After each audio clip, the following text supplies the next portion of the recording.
Welcome back to My Time Films and Project Integra. If you're new to the channel, go ahead and click that subscribe button down below if you want to see more videos like this, or you can subscribe because you want to see this get put in on the weekend. This video is going to be about the new Civic Type R and what I personally think about it. Alright, so I got pros and cons of this car. I like it a little bit, I hate it a little bit. So I figured, you know what, why not make a video and then hear what you guys have to say at the end. So once this video is done, go ahead and go down in the comment section below and let me know how you feel about the car and if you would buy it if you had the money. Pro number one would be that it has 300 horsepower, and I feel like that's a good number for a front wheel drive car. You know, you go too high and the car is just gonna have crazy amount of torque here. It's gonna be really pointless to drive the car on the racetrack or even on the road. So it doesn't really make sense to have too much horsepower in a front wheel drive car.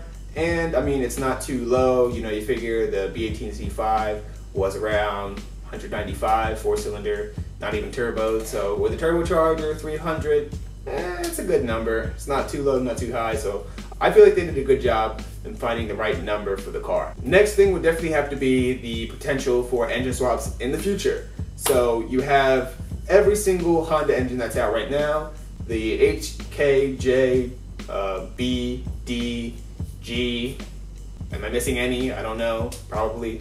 All of those have been used for engine swaps in the past, and this one definitely is going to get used later on. So K20 turbo and say a DC5, who knows? That could be something new for the Honda community. But I don't know if it's possible. I don't really know the dimensions of the engine. Nothing really was released for that. You'd probably have to go in person and see it and do your little measurements and see if it's even possible. But I think it would be interesting to see that engine swap in future cars, and I'm pretty sure it's going to happen because all of the other engines have been used as well. Third on the list is the aggressive design that comes along with it. So you have that nice diffuser in the back, you have the big giant wing on the back, you got all that weird stuff on the top of the roof.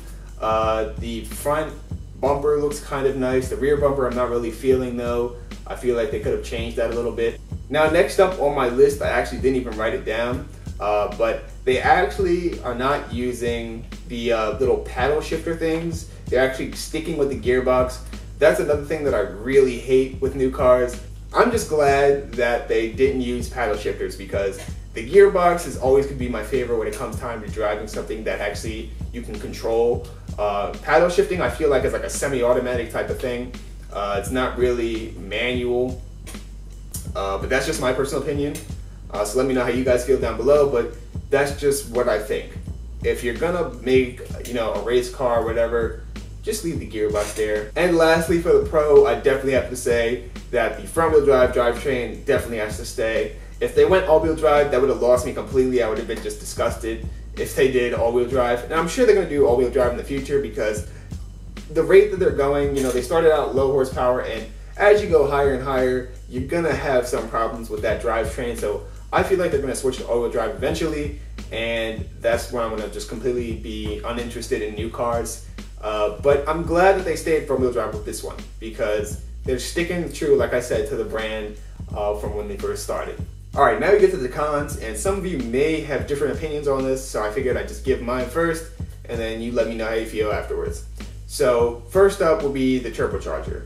I know it's 2017, everybody's doing turbochargers left and right. You got Volkswagen Beetles with turbochargers now. So I understand they're just trying to stay competitive.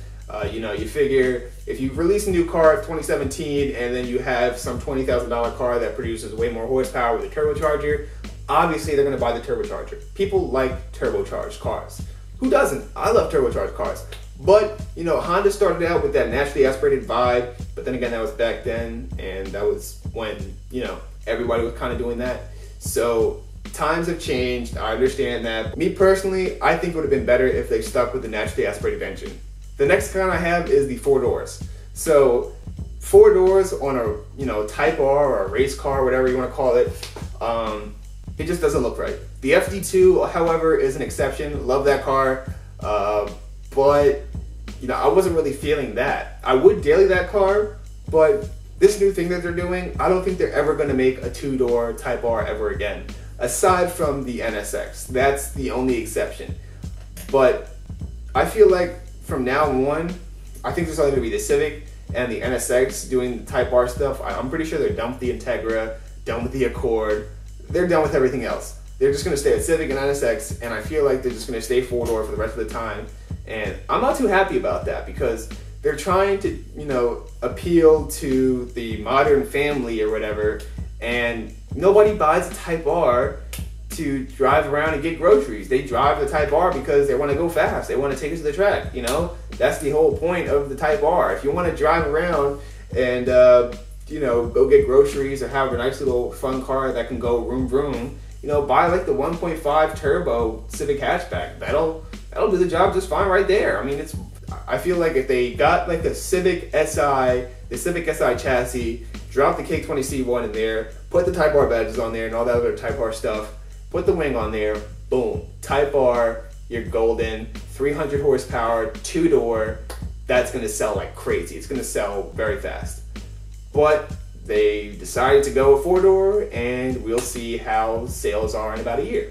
So number 3 on my list for the cons is that it's kind of expensive. Now, back then, the Integra Type R was like $24,000, I think, 20 something. It was like mid-20s. I can't remember the exact number in my head, but it was reasonably priced. But then again, you have to consider annual inflation, so I mean, it's probably closer to that $30,000 number. But I think that if you have $33,000, and it's not even, I don't even think that that's the actual price, because, you know, dealers are raising prices now, they're marking up prices. So it's probably gonna be closer to the 34, 35, maybe 36, whatever you get on it. You spend all that money, I mean, with that money, you could just save $10,000 more and buy an NSX. I'm just saying, you know, if I have $40,000 laying around, I'm gonna look for an NSX and not the new Type R. Number one, it's mid-engine. It's a mid-engine car with rear-wheel drive. It's an NSX, did I mention that? It may not have the same power output, but that's definitely a driver's car, and I feel like this new Type R isn't so much of a driver's car as that car right there. And the last thing to finish off my list with the cons is the eco-friendly mode. A lot of cars do this now. The NSX did it. I think a few other supercars did this, and I'm not happy about it. That sport mode, sport plus, track mode, I don't get it.